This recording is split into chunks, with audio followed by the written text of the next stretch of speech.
Hello जी, अस्सलाम वालेकुम। और जैसा कि आपसे वादा किया था, हम यहाँ पर ट्रेड का चैप्टर शुरू करने लगे हैं एक बार फिर। इसकी ऑलरेडी एक वीडियो आपके पास यहाँ मौजूद है, मैं यहाँ शेयर कर दूंगा, आपके पास यूट्यूब पे लिंक आ रहा होगा और उसको भी आप देख सकते हैं, इसको भी देख सकते हैं। बस इसमें और उसमें फ़र्क यह है कि this is gonna be N interactive class. यहाँ पे स्टूडेंट्स का फीडबैक भी होगा, ठीक है, सवाल भी होंगे, तो उसमें नहीं है। तो आपकी मर्जी, आप कौन सी वाली को प्रेफर करें, ठीक है। दूसरी चीज ये कि मैंने आपसे वादा किया था कि आपको एक चैप्टर के साथ दूसरा और तीसरा चैप्टर मिला के पढ़ाऊंगा, तो हमने उस चीज को शुरू कर दिया है। इसमें भी जहां जहां जरूरत होगी जरूर आपको उन दो चैप्टर्स का फ्लेवर यहां नजर आएगा, ठीक है। तो पहली चीज हमारे पास है व्हाट इज ट्रेड। आप जानते हैं it is the exchange of goods and services, और रादर द सेल और purchase of goods and services, ठीक है। ये दो तरह की होती हैं, ठीक है। इंटरनल होती है जो विद इन द कंट्री होती है, और एक एक्सटर्नल होती है जिसको हम फॉरेन कहते हैं। इंटरनल को हम डोमेस्टिक भी कहते हैं। मैं यहाँ पे स्लैश मार के आपके लिए एडिट कर दूंगा, ठीक है।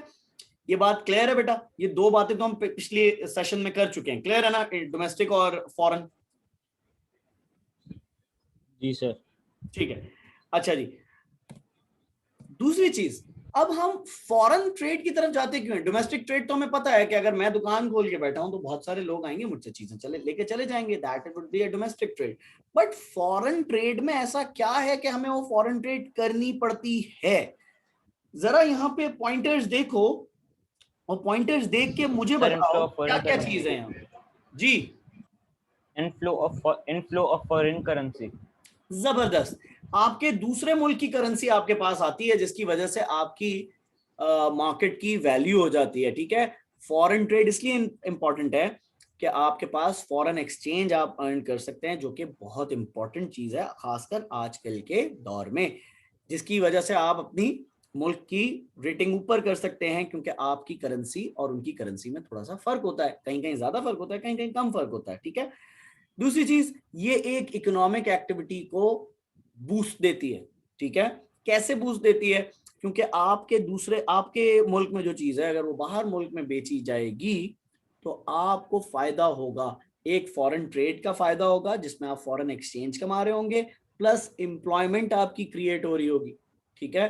प्लस इकोनॉमीज ऑफ स्केल आप अचीव कर रहे होंगे, एट लेंथ आप काम कर रहे होंगे, क्योंकि आपके पास बाहर बहुत बड़े बड़े ऑर्डर्स होंगे जिनको आपको फुलफिल करना होगा। अपनी मार्केट के अलावा बड़े लेवल पे आपको खेलना पड़ेगा।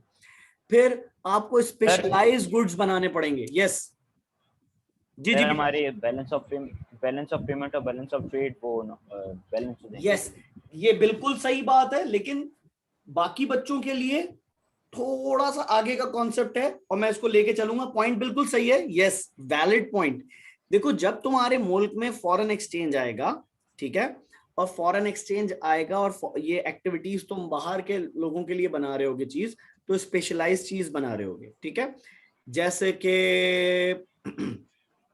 आपके मुल्क में फुटबॉल इतनी ज्यादा नहीं खेली जाती, ठीक है, खेलते हैं लेकिन वैसे नहीं खेली जाती। आपके मुल्क की कोई बहुत बड़ी फुटबॉल टीम नहीं है, या बहुत बड़े स्टेडियम्स नहीं है, या कोई पीएसएल जैसी फुटबॉल की लीग नहीं होती, अग्रीड। लेकिन आपके यहाँ पूरी दुनिया में से सबसे ज्यादा फुटबॉल्स पाकिस्तान से बन के जाती हैं, तो क्या अलाउज स्पेशलाइजेशन ऑफ गुड्स नहीं है? ये स्पेशलाइज्ड गुड्स नहीं जा Yes. रहे बन के, ठीक है ना। बिल्कुल और जाने सर। डोमेस्टिक रिसोर्सेज यूटिलाइज नहीं हो रही इसके लिए। आपके जो लेबर हैं, डोमेस्टिक लेबर्स है ना, आपने बाहर से तो नहीं मंगवाए उनको, और वो स्किल्ड हैं, स्पेशलाइज्ड हैं, इतना जबरदस्त काम करते हैं, हैंडमेड फुटबॉल्स बना के आपको बाहर बेचते हैं, वर्ल्ड कप्स में इस्तेमाल होती हैं, लीग्स में इस्तेमाल होती हैं। फिर इस एक्सपोर्ट को, जो आप स्पेशलाइज्ड प्रोडक्ट बाहर बेच रहे हैं, मैंने सिर्फ फुटबॉल की मिसाल दी है, उसको क्यों ली है ये आगे जाके दूसरे चैप्टर में बताऊंगा, ठीक है, जब दूसरा चैप्टर लिंक करेंगे, ठीक है। जब तुम इसको एक्सपोर्ट करते हो तो तुम जिस भी मुल्क को दे रहे हो वो चीज, तो उसकी करेंसी में पेमेंट होती है या फिर डॉलर में पेमेंट होती है, ज्यादातर डॉलर में पेमेंट होती है, ठीक है, क्योंकि हर कंट्री डॉलर ही को एक्सेप्ट करके पेमेंट कर रही होती है। तो आपके यहाँ फॉरेन एक्सचेंज अर्न करने का ये एक बेहतरीन बहाना, मौका, ठीक है, मिल जाता है। फिर इससे फ्लो ऑफ आईटी भी होता है, ठीक है। फ्लो ऑफ आईटी कैसे होता है? ये information technology, flow of information technology किस तरह है? एक तो इंफॉर्मेशन टेक्नोलॉजी की एक अलग इंडस्ट्री है, उसमें भी होता है, लेकिन आपको वहां के रिक्वायरमेंट के मुताबिक जो वो बता रहे होते हैं, इससे आपको पता चल जाता है कि यार वो लोग किस तरह का काम चाहते हैं, किस तरह के उनके लेवल्स ऑफ मेजर्स हैं, उसको आप अंदाजा रख के फिर काम करना शुरू करते हैं। तो आपको उनकी मार्केट का बेहतर अंदाजा होने लगता है, ठीक है, उनकी इंडस्ट्री को बेहतर गेज करने लग जाते हैं आप, ठीक है, उनके स्टैंडर्ड्स को समझना शुरू हो जाते हैं।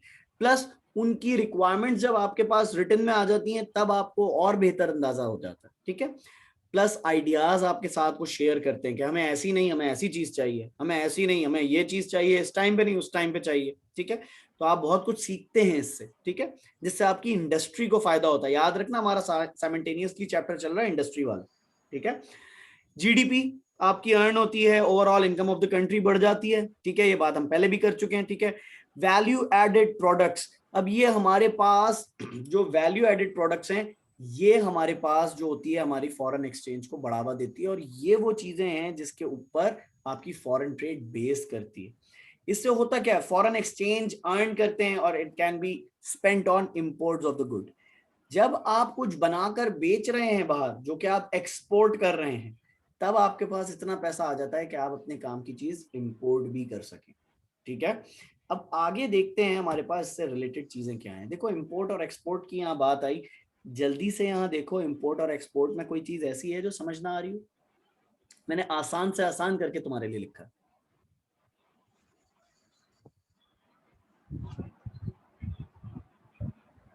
सर आ गया समझ। ठीक है, अब देखो यहाँ पर जो चीजें मेंशन हुई हुई हैं वो सिंपल सी दो चीजें, कि इंपोर्ट वो है जो तुम मंगा रहे हो चीज, ठीक है, जिसमें तुम्हारा फॉरेन एक्सचेंज जा रहा है, और एक्सपोर्ट वो है जिससे तुम बेच रहे हो और फॉरेन एक्सचेंज तुम्हारे पास आ रहा है। Inflow and outflow of the foreign exchange, ठीक है। एक्सचेंज मतलब वो जो तुमने बेचा और उसके नतीजे में तुमने इन एंड आउट किया, ठीक है। विजिबल और इनविजिबल ट्रेड हमारे पास एक कॉन्सेप्ट है। विजिबल ट्रेड क्या है? It is the export and the import of the goods, ये हमें नजर आता है। But what is the invisible trade? It is the export and imports of services. ये सर्विसेज आपने कहाँ अभी देखा था? थोड़ी देर पहले सर्विसेज की बात की थी। यस, ये टर्शियरी इंडस्ट्री में देखा था। और सर इनविजिबल ट्रेड, आप अभी इनविजिबल ट्रेड दे रहे हैं। Exactly if I am earning from you guys through an online session, तो ये मैं एक सर्विस दे रहा हूं तुम्हें, और इस सर्विस को एक्सपोर्ट और इंपोर्ट के हवाले से देखें अगर, तो ये इनविजिबल ट्रेड में जा रहा है, क्योंकि ये it is the export and the import of services. पता नहीं एक सऊदीया में बैठा है, एक अमेरिका में बैठा है, एक पाकिस्तान में बैठा है, पढ़ सब रहे हैं, और मैं एक सर्विस प्रोवाइड कर रहा हूं, ठीक है ना। So invisible trade would be the export और the import of the services, ठीक है। इसमें गुड्स शामिल नहीं है, मैं कोई चीज तुम्हें यहां से बेच नहीं रहा, यहां स्क्रीन से निकाल के ये ले लो, ठीक है। मैं तुम्हें अपने आइडियाज बता रहा हूं, जो मैं समझता हूं वो मैं तुमसे शेयर कर रहा हूं, उस चीज को तुम ग्रास्प कर रहे हो। That is the service that I am providing you right now. Clear है ये? इनविजिबल ट्रेड याद रहेगा, it is the export and the import of services.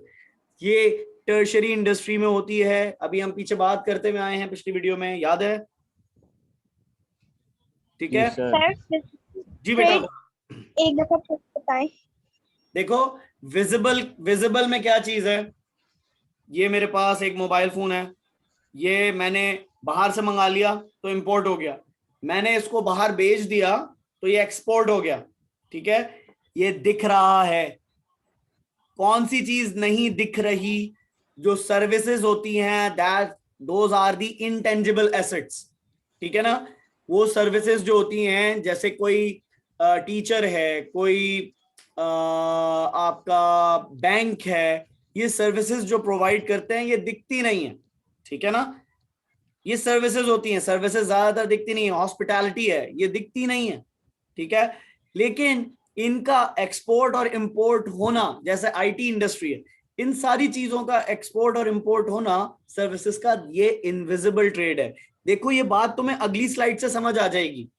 In fact not this one, वो जो तुम्हारे पास बात हुई थी बैलेंस ऑफ ट्रेड और बैलेंस ऑफ पेमेंट में, चलो आगे जाके बात करेंगे वरना ये बहुत अर्ली हो जाएगा तुम्हारे लिए, ठीक है।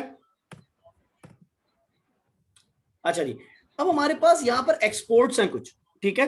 पाकिस्तान की एक्सपोर्ट्स में देखो तुम्हारे पास प्राइमरी है, प्रोसेस्ड है और मैन्युफैक्चर्ड है। यही चीज हम पहले बात कर चुके थे ना जब हमने इंडस्ट्री की बात की थी। जरा जल्दी जल्दी देखो, rice, fish, cotton, vegetable, fruits primary है ये, हाँ ठीक है ना। बिल्कुल सर। प्रोसेस में कौन सी चीज है, कॉटन यार्न और ड्राइड फिश, ठीक है। कैंड फिश मैंने जो हो गई, कैन फिश हो गई, जो गई। एग्जैक्टली। भाई देखो किसी को समझ ना आ रहा हो तो बता देना, सामने लिखा हुआ है, ठीक है मेरा बेटा। Cotton, textile, garment, surgical instrument, carpets, sports goods that are the manufactured goods or the exports that are being manufactured for the export of Pakistan. अभी हमने बॉल्स की बात की थी, फुटबॉल्स की, याद है। तो ये स्पोर्ट्स गुड की बात हो रही थी, ठीक है। आपके यहाँ बैट भी बनते हैं, ठीक है ना। हॉकी बनती है, दुनिया भर में इस्तेमाल होती है, ठीक है। आप लोग अब बचपन में किसी और वजह से इस्तेमाल करते थे, उसको डिस्कस नहीं करते, ठीक है। ट्रेंड्स में जाते हैं, ठीक है। ट्रेंड्स में देखो क्या चीज है, ये चीज तुम मुझे देखो, तो तुम ये वाली स्लाइड देखो सब लोग मिलके, मैं आपके बारे में पूछूंगा कि ये ट्रेंड क्या चीज बता रहा है, ठीक है। मैं पानी पीकर आ रहा हूं, ठीक है, इनफैक्ट लेकर आ रहा हूं। जल्दी से ये देखो कि ये ट्रेंड तुम्हें क्या बता रहा है। देखो पिछली स्लाइड को देखो, ये तुम्हें बता रहा है एक्सपोर्ट्स ऑफ पाकिस्तान क्या है। यहां देखो ट्रेंड क्या हो गया है। ट्रेंड क्या होता है ये तुम लोग जानते हो, स्नैपचैट और वायरल वीडियोस के बच्चे हो तुम लोग इस जमाने के। जरा देखो ट्रेंड क्या चीज। यस देखो जरा,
हाँ जी ट्रेंड समझ आया। ट्रेंड क्या चीज होती है सर ट्रेंड इसमें मतलब ट्रेड के हवाले से ये बताया हुआ है कि पहले ट्रेंड था प्राइमरी प्रोडक्ट्स एक्सपोर्ट करने का, जो रॉ मटेरियल्स थे, लेकिन अब ट्रेंड है सेकेंडरी प्रोडक्ट्स एक्सपोर्ट करने का, क्योंकि वो जब पूरे प्रोसेस वगैरह होते हैं, मैन्युफैक्चर होते हैं, उनकी वैल्यू बढ़ जाती है, तो जबरदस्त। इस वजह से प्रॉफिट ज्यादा होता है, उनमें वैल्यू में एडिंग हो जाती है, और इसकी वजह से फॉरेन एक्सचेंज बहुत ज्यादा आगे। आता है और बैलेंस ऑफ ट्रेड में एमिलिएशन आती है।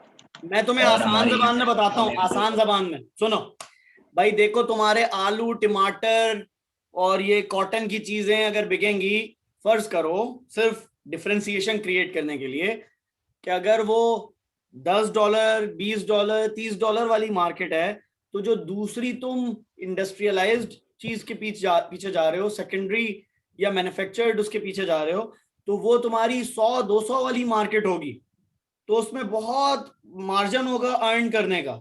ठीक है, तो ये ट्रेंड तुम्हारा शिफ्ट होता जा रहा है थोड़ा थोड़ा, समझ आ रही बात? क्योंकि प्राइमरी में अगर तुम देखो तो इसकी लाइफ भी कम होती है, ठीक है ना, ये जल्दी खराब भी हो सकता है, इसकी स्टोरेज लाइफ कम है। तो अगर अगर इसकी स्टोरेज लाइफ कम है और क्वालिटी तुम मेंटेन नहीं कर पाए, तो तुम्हें फिर सोचना पड़ेगा कि यार मैं यही काम करूं या मैं कोई और काम करूं। तो अब ट्रेंड किस तरफ हो रहा है? उस तरफ हो रहा है जिसमें वैल्यू एडेड हो। अब भाई तुम्हारे टमाटर में कोई वैल्यू एडेड हो सकती है बताओ, या तुम्हारे आलू में या तुम्हारे चावल में? नहीं, ज्यादा से ज्यादा ये हो सकती है कि तुम कहो कि भाई हमारा चावल जो है वो ज्यादा क्वालिटी वाला अच्छा है, लंबा है, और उसके अंदर खाने में मजा आता है। वो तुम सिर्फ लिख सकते हो उसके ऊपर, ठीक है ना, जैसे बासमती है, ठीक है ना, आप वो उसको, प्रोसेस्ड मैन्युफैक्चर्ड है। हाँ, वो आप उसको सुपरलेटिव कर सकते हैं, लेकिन उसके अंदर मार्जिन बहुत कम है। लेकिन किसी ना किसी और चीज में जो इंडस्ट्रियलाइज्ड प्रोडक्ट होगा उसमें मार्जिन बहुत हो सकता है। जैसे गाड़ियां हैं, गाड़ियों में क्या हो गया, अब इलेक्ट्रिक व्हीकल्स आ रही हैं, मार्जिन बढ़ गया। पहले पेट्रोल बढ़ डीजल गया। गैस वाला था, अब इलेक्ट्रिक वाला हो गया। कल को यही गाड़ियां सोलर हो जाएंगी, हाँ, तो आपके सोलर पैनल की इंडस्ट्री चल पड़ेगी उसके साथ साथ। अभी तो घरों में लग रहा है, कल गाड़ियों में लग रहा होगा। बिल्कुल। ठीक है, आगे चलें। देखो, जहां तुम्हारे पास तुम्हें सोल्यूशन वाली बात हो रही होगी या जहां तुम्हारे पास अपॉर्चुनिटीज वाली बात हो रही होगी बेटा, वहीं तुम्हें प्रॉब्लम भी टिका के दे देगा। प्रॉब्लम देखो क्या क्या।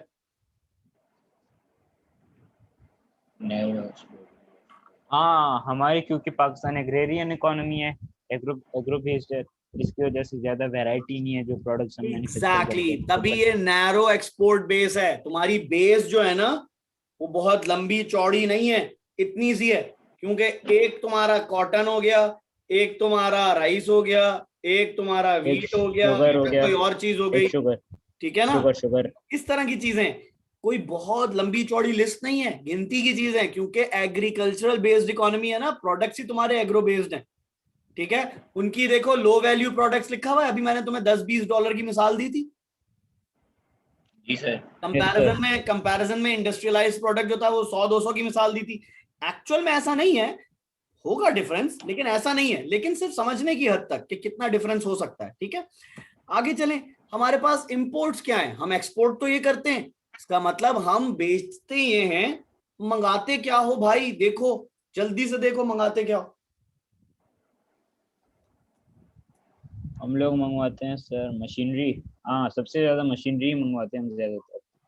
और उसको हम कैटेगराइज करते हैं कैपिटल गुड्स में।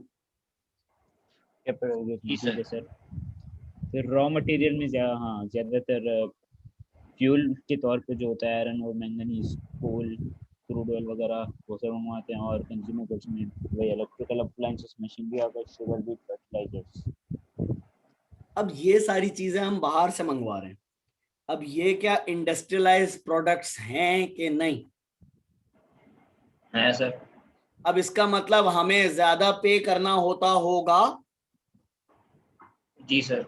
ये महंगी होंगी और हम जो बेच रहे हैं वो सस्ता बेच रहे हैं, भले ज्यादा भी बेच रहे हो।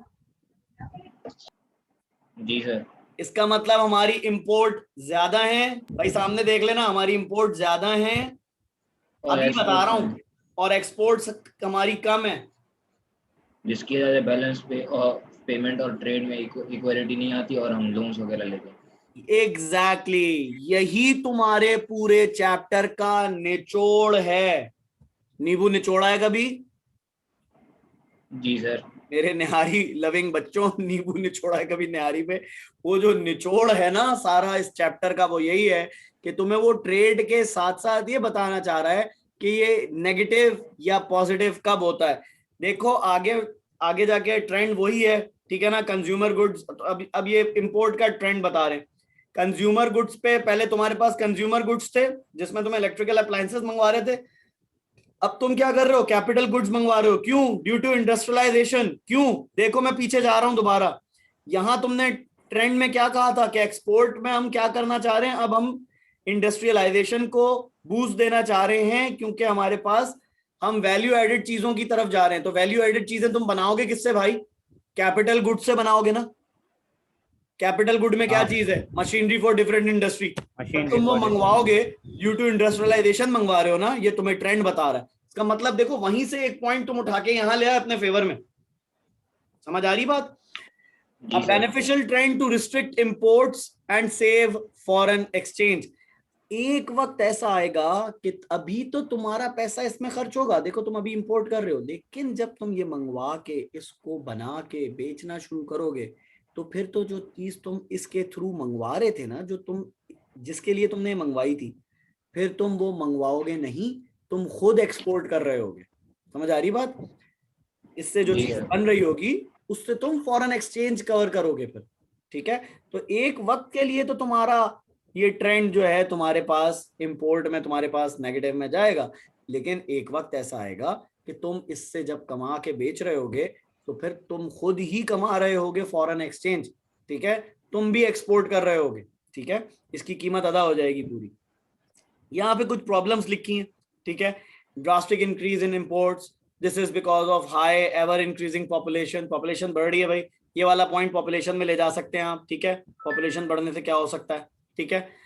अनफेवरेबल एक्सचेंज रेट हो सकता है रुपीस का, डॉलर का। ये इंक्रीजिंग पॉपुलेशन का कौन में आएगा? हाँ बिल्कुल आ सकता है, बिल्कुल आ सकता है। यही बात अभी मैंने यही की। रैपिड इंडस्ट्रियलाइजेशन एक प्रॉब्लम हो सकती है क्योंकि ग्रीन रेवोल्यूशन को फर्क पड़ सकता है। ये रैपिड इंडस्ट्रियलाइजेशन डिफॉरेस्टेशन की तरफ जा रही है, बात समझ आ रही है? ग्रीन रेवोल्यूशन की तरफ, समझ आई बात? ग्रीन रेवोल्यूशन फॉरेस्टेशन होती है, ठीक है। समझ आ भाई? बाकी लोगों को समझ आ रहा है? Yes sir. भाई बोलते रहा करो यार, ऐसा नहीं समझ आया करो तो बता दिया करो, तेज जा रहा हूं तो बता दिया करो, ठीक है। हम रुक जाएंगे, कोई मसला नहीं। देखो रैपिड इंडस्ट्रियलाइजेशन के नीचे दो चीजें तुम्हें बता रही हैं कि ये फॉरेस्टेशन से रिलेटेड बात है। ग्रीन रेवोल्यूशन, हरा भरा होता ना, हम हर तरफ ग्रीनरी हो जाए, दरख्त लगा दें। Construction of infrastructure like roads, जहां इंडस्ट्रियलाइजेशन हो रही होगी मेरा बेटा, जहां इंडस्ट्री लगेगी वहां तुम कैसे लेकर जाओगे सामान? रोड बनेगी कि नहीं बनेगी? देखो मेरा बेटा, आखिरी पॉइंट है कि नहीं? हाँ, तो इसने प्रॉब्लम में दे दिया। हम 3 चैप्टर मिला के पढ़ रहे थे, पहला दूसरा तीसरा। तुम्हारी इंडस्ट्री होगी तो तुम्हारे पास रोड होना जरूरी है। एक चैप्टर दूसरे से कनेक्ट हो गया। जब ये रोड होगी, इंडस्ट्री होगी, तो तू करेगा क्या? तू करेगा ट्रेड। समझ आई बात? जी सर। ये ट्रेड तुम बाहर भी कर सकते हो, फॉरेन भी, और ये ट्रेड तुम डोमेस्टिक भी कर सकते हो। सर आप बहुत जज्बाती हो गए बहुत जल्दी। हाँ क्योंकि मैं क्लास खत्म करना चाह रहा था। ओह हाँ अच्छा देखो बस सर 8 मिनट और। अच्छा देखो, यहां तुम्हारे पास कुछ ट्रेडिंग पार्टनर्स हैं, ठीक है। मैं तुम्हें ये नहीं पढ़ा रहा, ये प्रेजेंटेशन तुम्हारे पास अभी भेज देता हूं तुम्हें दोबारा, ठीक है। और इसकी पूरी वीडियो भी पड़ी हुई है, ठीक है। ट्रेडिंग पार्टनर्स वाला सवाल जो तुम्हारे पास सीआई में आता है, वो ज्यादातर वो तुम्हें लिस्ट डाउन कर देते हैं एक्सपोर्ट और इंपोर्ट वाली चीजें, ठीक है। और वो कहते हैं बताओ तुम कहां से क्या इंपोर्ट करते हो, कहां से क्या एक्सपोर्ट करते हो, ठीक है। तो तुम यहां से लिस्ट डाउन करते हुए चीजें देखना, ठीक है। मैं इसको आगे लेकर जा रहा हूं, जैसे कि तुम्हें मैं आसान जबान में बता देता हूं। भाई बड़े बड़े जो बड़े मुल्क हैं, अमेरिका, यूके, जर्मनी, इन मुल्कों से तुम क्या लेते होगे? तुम लेते होगे capital goods, machineries, electrical appliances, ठीक है। और इन मुल्कों को तुम कुछ चीजें भेजते भी होगे। उस भेजने की एक वजह तुम्हारी पॉपुलेशन के चैप्टर का इमाइग्रेशन और इमिग्रेशन है, ठीक है। तुम्हारे बहुत सारे लोग यहाँ पे जाके रह रहे हैं, काम कर रहे हैं, तो तुम्हारे वहां पे रहने वाले लोग कारपेट्स, रग्स ये खरीदते हैं, कपड़े खरीदते हैं तुमसे, ठीक है, वही लोग वहां पे बिजनेस, स्पाइसेस। स्पाइसेस खरीदते हैं, और ये स्पाइसेस ज्यादातर सऊदी अरब में भी जाते हैं, ठीक है, और यूएई सर में भी जाते हैं। ये सबसे ज्यादा जो पाकिस्तान से एक्सपोर्ट होता है वो सर्जिकल इक्विपमेंट है।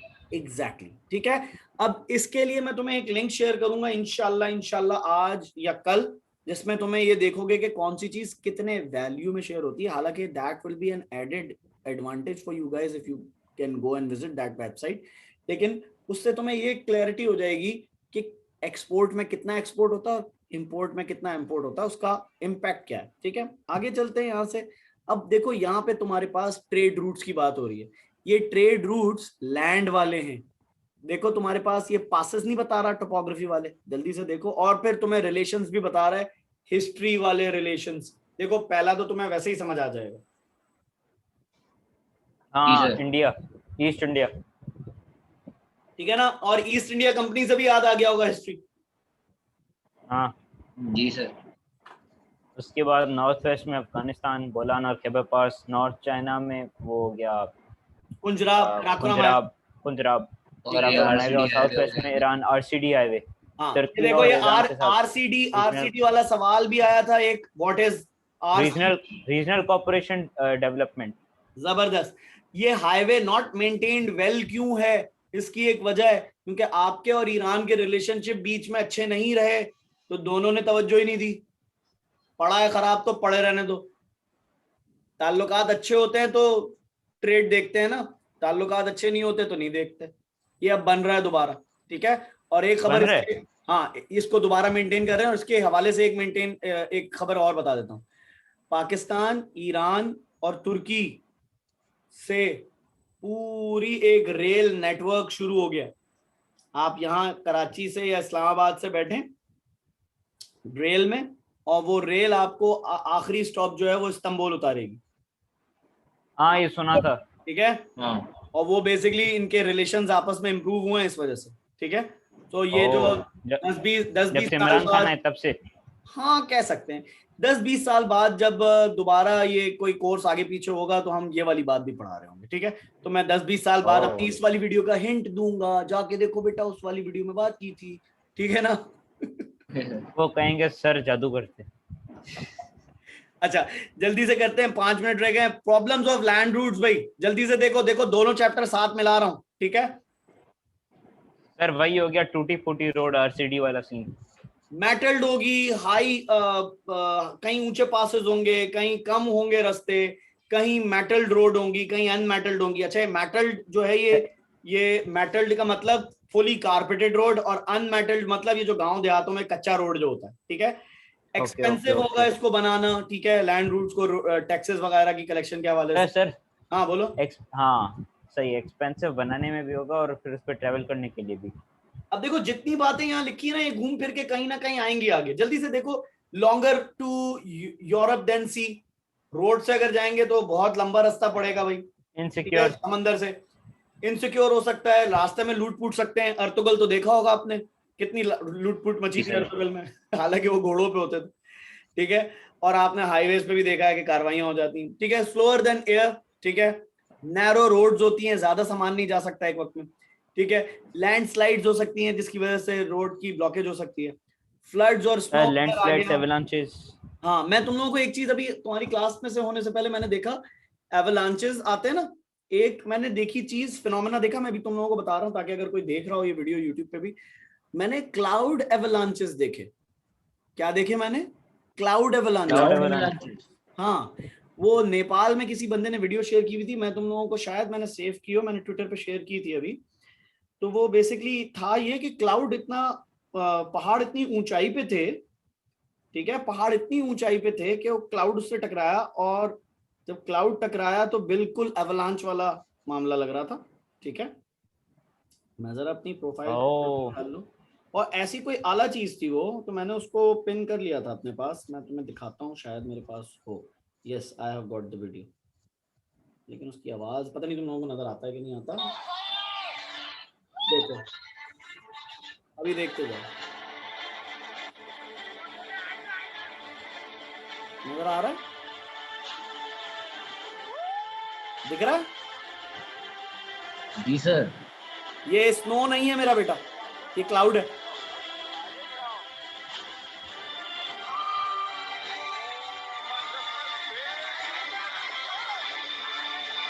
देख रहे हो? ओ ये क्लाउड माउंटेन से टकराया है अभी। ये नेपाल की वीडियो है, मैं तुम्हें ट्विटर पे शेयर कर दूंगा ये, ठीक है? बहुत मजे की वीडियो है। आखिरी 2 मिनट है हमारे डन हो पास, गया। ठीक है? आखिरी 2 मिनट है हमारे पास। देखो सी रूट्स के बारे में भी यहाँ पे दिया हुआ है, ठीक है? इसके फायदे इसके नुकसान दोनों दिए हुए हैं। ज्यादा सामान जा सकता है, सस्ते में जा सकता है, इसीलिए दुनिया भर में कंटेनर्स समंदर के वास्ते आते हैं, ठीक है? उन जगहों पर भी चला जाता है जो बहुत दूर है, ठीक है? क्योंकि समंदर में पहुंचा जा सकता है, लेकिन जरा टाइम कंज्यूमिंग है, ठीक है?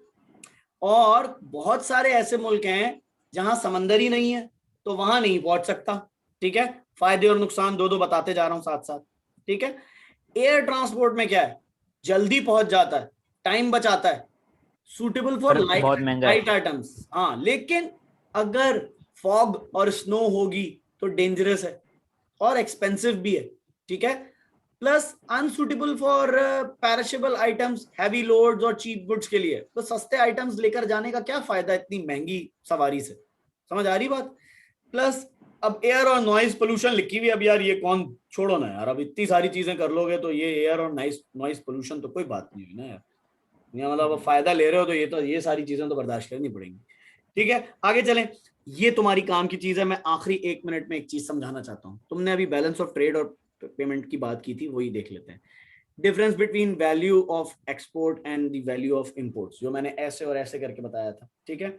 फॉर्मूला तुम्हारे सामने लिखा है, value of exports versus minus the value of imports. तभी मैंने इंपोर्ट को ऊपर रखा था क्योंकि वो ज्यादा थी और एक्सपोर्ट्स हमारे पास कम थी तो वो कम था। तो ये हमारे पास नेगेटिव बैलेंस ऑफ ट्रेड दे रहा है इस वक्त, ठीक है? जो चीज अगर एक्सपोर्ट ज्यादा होगी तो पॉजिटिव होगा, इंपोर्ट ज्यादा होगी तो नेगेटिव होगा, ठीक है?